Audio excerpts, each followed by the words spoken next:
Howdy folks, it's Ricky here. As you can tell by the title of the video, I'm going to have to speak on the issue of arguing on the internet, but not so much arguing on the internet, but more to speak of the futility of doing it.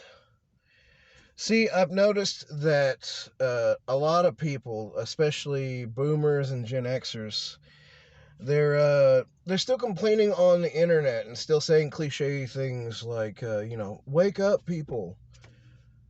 And I just keep thinking to myself, what's the point? And I go into my thought process of why I'm thinking that, and it's because you can say anything you want on the internet, but when somebody else has had their mind made up, there's no use talking to them. There's no use winning them over. Let's see here. And on top of that, as you can tell from Facebook and Twitter and the other multinational globalist social media corporations, that are still being backed up and supported by our federal government, if you're reaching out to people and you're having too much of an impact and swaying too many opinions, they'll just shut you down. They'll delete your account. They'll ban you from the platforms. They'll unperson you like they did Alex Jones or Milo Yiannopoulos or any number of the folks that they've kicked off of these platforms because they were reaching out to people. They were exposing the hypocrisy. They were stimulating people's logical thought processes, and people were changing their opinions. So, on the one hand, you've got people that won't have their opinions changed anyways because they're invested in an ideology. And on the other hand, you have the social media companies that are reinforcing those folks' ideology by making sure that the people in the middle that really either don't have their minds made up or they uh, are so ungrounded in whatever ideas that they have that with enough argument they could be swayed. So they can't have that. So you get banned from social media platforms like my Twitter. I had a little edgy Twitter account called Frisk from Texas. And had this little kid doing the little Fonzie thing, and he's got a little cowboy hat. But yeah, I used to post things on there, and I would get my account put in Twitter jail for 7 days for calling some leftist a retard, even though I'm the guy with Asperger's arguing with this other dude, and I'm using the R word. That's pretty much like a black guy using the N word. And then the white guy goes and reports him for using it. And as long as you don't hold the right ideology, well, they're just going to shut you down. Most recently, I called California Governor Gavin Newsom a murderer, and the California governor himself reported my tweet for targeted harassment, and my account was just instantly deleted. Twitter suspended me permanently, even though according to the Supreme Court and the laws and whatnot, even by using social media mechanisms to censor someone, they're still not allowed to censor someone. But it doesn't matter because as long as you don't have the right fucking ideology, the rules apply to you. But if you do have the right ideology, the one that fits these satanic freaking kid fuckers, um, the rules don't apply to you. You know, and you look at the way the FBI has been run. Trump has been praising the FBI for his entire presidency, saying, "Oh, I know most of you guys are good, and it's just a few people involved that were corrupt and shit." Turns out Trump was a dumbass. I've said this before, and people don't like to hear it because people don't like to hear the truth. But either Trump's been in on it the whole time and has been one massive red herring or placebo for the Christians and right wingers, or he is a massive dumbass that just automatically trusted anybody that happened to pledge their loyalty to him at the time. And you have cases like today where the FBI shows up to a Green Beret's house, showing him tweets that he made on Twitter that were offensive, or could be extremely liberally interpreted by someone with an agenda as meaning more than it meant, and then trying to use that to strong arm this Green Beret into becoming an informant for them within the Oath Keepers. Because you join the Oath Keepers and you're a Green Beret, you instantly have status and recognition just for your for that honor. And you've got the information apparatus is against you. You have law enforcement that is against you. For the thin blue liners that still think that's not true, just think about it. Nearly every single cop here in the United States enforced the damn lockdowns even though they knew it was unconstitutional. They enforced the mask mandates, including using arrests and violence, because they were told to. If they didn't do it, they risked losing their paycheck, and frankly, they could not give a shit about your freedom or your well-being. Cops these days are taxpayer-funded mercenaries, and they don't answer to we the people. They answer to them, the politicians. And their rule is you either obey the politicians or else.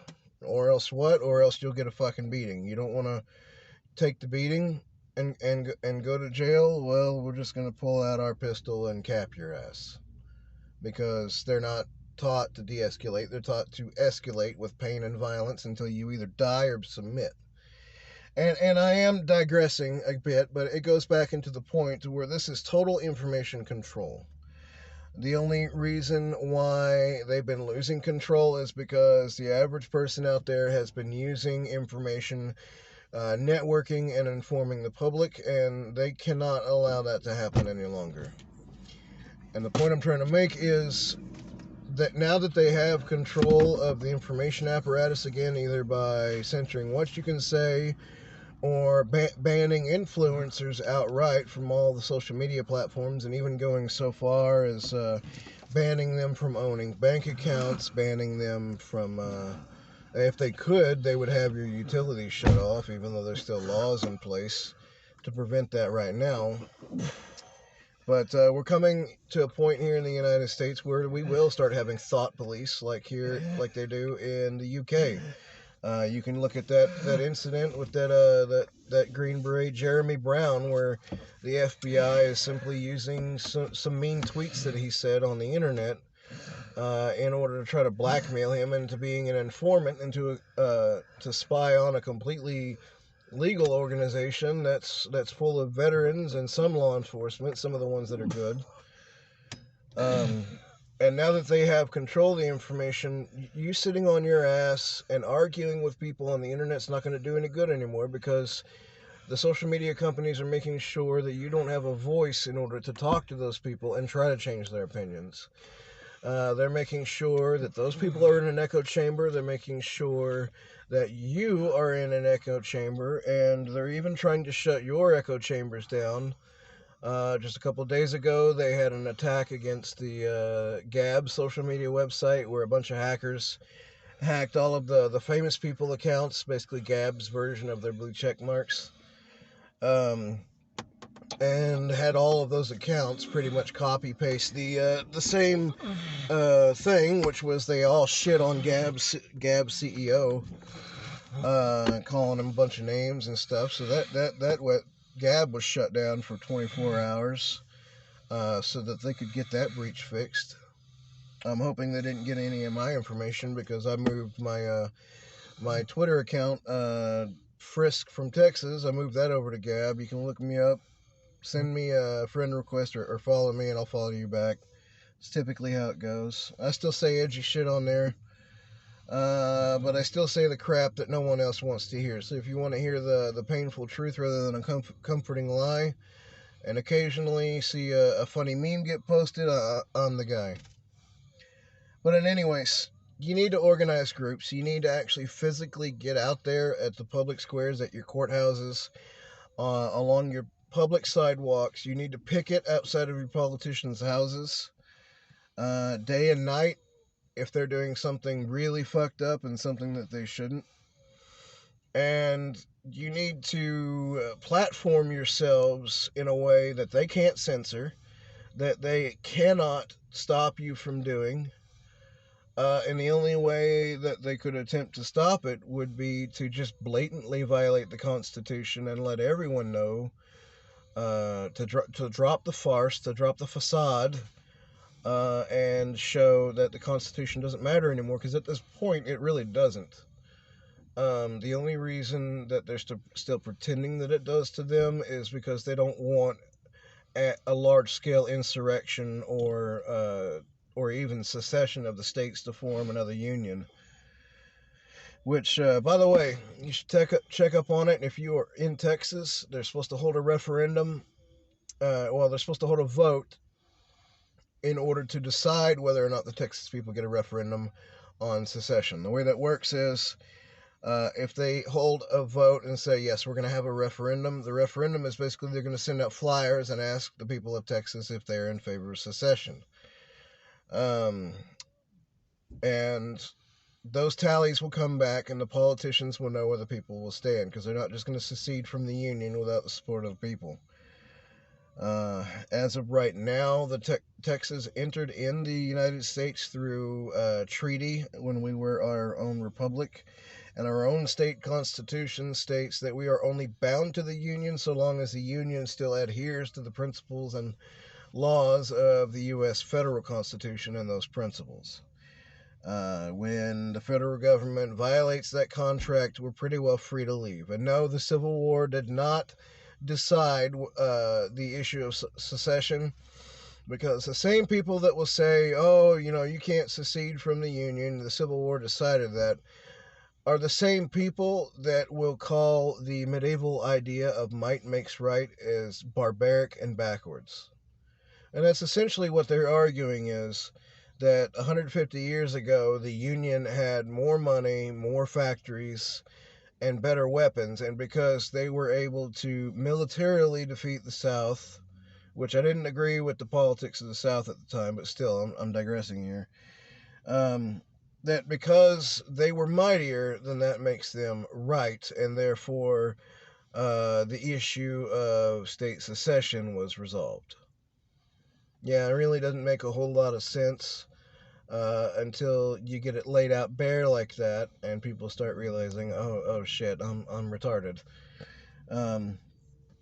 But yeah, there have been referendums on